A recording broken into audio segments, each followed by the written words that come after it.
In case you're wondering why I'm wearing a mask today, I had the genius idea of picking up this stuff, this magic shade. Well, the only magic is it fucked up my face, so... But anyway, you're not here to listen to me complain. So last week I posted a video on the making of these guys. This was an old design that I revamped with these new style glass eyes, and I figured why not use that same technique on a bunch of my other old designs too. Starting with...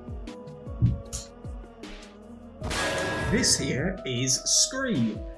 As you can see, he has deep black void eyes, which admittedly I am quite fond of, but why don't we add some more life to those? So first things first, I need to make some modifications to the 3D model file for his faceplate, so let's head to the PC. So this was the original Scree file in all his screechy glory. And here's a modified version with the brand new eyes. Using the measurements I took from a glass cabochon, I was able to boolean out the space needed for the socket for the eye, and then we'll be filling that in later with the aforementioned glass cabochon. This 3D file is then sent to my Elegoo Mars 4 DLP printer, and here he is. We now remove the print from the base plate and throw them into the wash and cure station.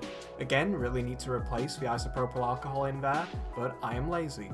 Following the submersion, we can now remove those supports. I found the most convenient way of doing this is to dunk the print in some pretty hot water. This will loosen the bond between the tips of the supports and the print, allowing you to easily pull them free with minimal scarring to the print. The last step we need to take with a raw 3D print before we can clean it up is to post-cure it. This just makes sure that the print itself is completely safe to touch, and it also makes it a little bit more rigid too. Though my settings are dialed in nicely enough that my prints generally come out pretty damn well, we still need to clean up the scarring from the support marks. I like to use a metal file just to clean off the harshest of these marks first. Okay, so now that we've cleared through the worst of the surface imperfections, we can go in and just polish up that area with some 80 grit sandpaper. This will just minimize the damage that the file left. We don't have to worry too much about fine scratches and such with the sanding, as the primer we will be using will fill most of those in. Because I'm lazy and hate hand sanding, we're going to go in with the final polish with a just cheapo Dremel, and it is equipped with a steel wool attachment, so let's get on with this. With the Dremel, I'm just giving a quick buffing over every area to make sure everything's evenly sanded. It also creates a just slightly rougher surface, which will give the primer a lot more tooth to adhere to. Okay, so now that the sanding is done, the only thing left is I can notice there is still a small imperfection here. This often happens when printing in resin. You'll get little pinholes, so I'm just going to patch that up now. To patch it up, I'm just using a little dab of plastic putty. Yep. Done. So now I'm just going to repeat this process on his brothers and we'll be ready to paint. As always, I start off my paint schemes by airbrushing Molotow Black onto the model as primer. Once the black is dried, I start airbrushing white onto the model to create a zenithal highlight. This is just my way of building up the light values of where light would be hitting the face. It just gives a very clear picture of how we should proceed when painting. Now we can add some colour to the grayscale monotony. This particular strain of Scree will be attached to a blue body, therefore I'm procedurally airbrushing layers of thinned down acrylic ink paint, blue of course. Whenever I work on a white creature, I usually like to add a little redness around the eyes. Perhaps in some way that's some way of me being self-indulgent by placing my own self-image on the creature, but I digress. Since his mouth is looking a little empty right now, we need to paint it in black to make it look, well, more empty, but like void empty. This is the stage that really brings that erratic scream to life. And to wrap up this little colouring book stage, we've got to paint in the eyes. I've noticed a recent trend where the majority of the recent Crypt Crits I've worked on I've given black ghoul eyes. I don't know what that means, maybe you can figure it out for me. So with the base coat all applied, we can varnish that paint in. I'm using, as usual, Pledge Clear Floor Polish Varnish. In terms of acrylic stuff that isn't, you know, crazy lacquer based or enamel, this is probably the most durable varnish that I've come across. And to give a nice matte surface for the following pastels to stick to, I'm mixing a little bit of matte Mod Podge into the floor polish.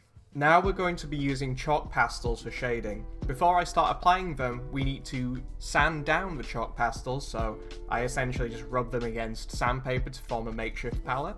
Then we take a brush, get some of the pastel dust on there, and begin lightly applying it. When shading, I like to target all the edges and crevices to add a lot of dimension to the face. In this case, I'm mainly targeting the eyes and the perimeter of the teeth.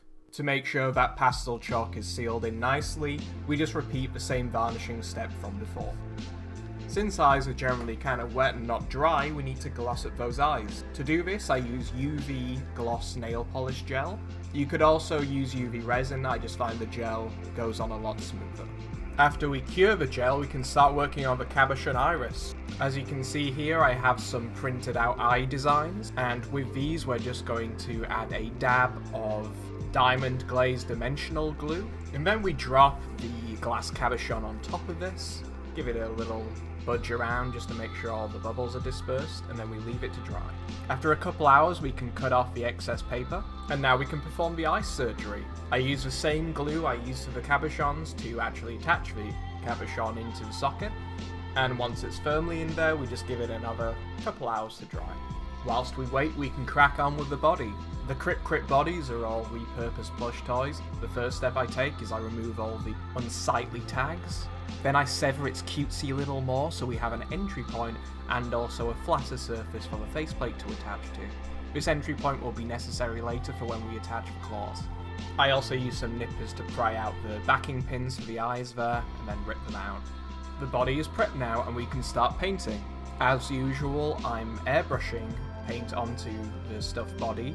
The mixture that I use is pretty much a 90% water to 10% acrylic ink ratio. I begin by focusing on the areas where I want the paint to be the heaviest, usually the perimeter of the feet pads and the face, as well as the ear pads. Once these areas are adequately saturated, I then begin dusting the body in lighter coats of the paint, just until I get the desired look. That coat of paint should dry pretty quickly, but while we wait, we can work on the claws. The claws are also 3D printed in resin, like the faceplate. The thing about 3D printed resin is you can dye it with alcohol ink, so that's what I'm doing here. To attach the claws, we first need to pull out all the stuffing from the head to the arms. Then I take a backing pin that I printed in PLA plastic. I push that through the body till I get to the hand. Then I sever a small slot where I want the claw to attach. I push the backing pin through there. Then I apply some superglue activator to that, add a dab of superglue into the socket on the claw, and simply merge the two together. And I just repeat that until he's completely clawed up. Then of course we need to restuff the little guy. Once again we're on the final stretch, we just need to attach the faceplate to the body. To do this, we mark holes using an X-Acto knife to thread a zip tie through. This zip tie will go through the body, it will then link through the holes in the faceplate, and then I join the end of the zip tie with the opening and pull the two together, leading to a firm bond between the faceplate and the body. Once I'm happy with the positioning, I just snip off the excess zip tie bits. The final stage of the Screed project is just to hot glue the fur against the faceplate. First off, we want to hide those excess zip tie bits, so we add a dab of hot glue onto the end and push the fur against it. After we've covered them all, we then want to follow the same procedure around the perimeter of the faceplate. We just add some hot glue to the edges and push the fur into it. Once he's all furred up, he's done! Let's take a look at the video footage of a final Screeze.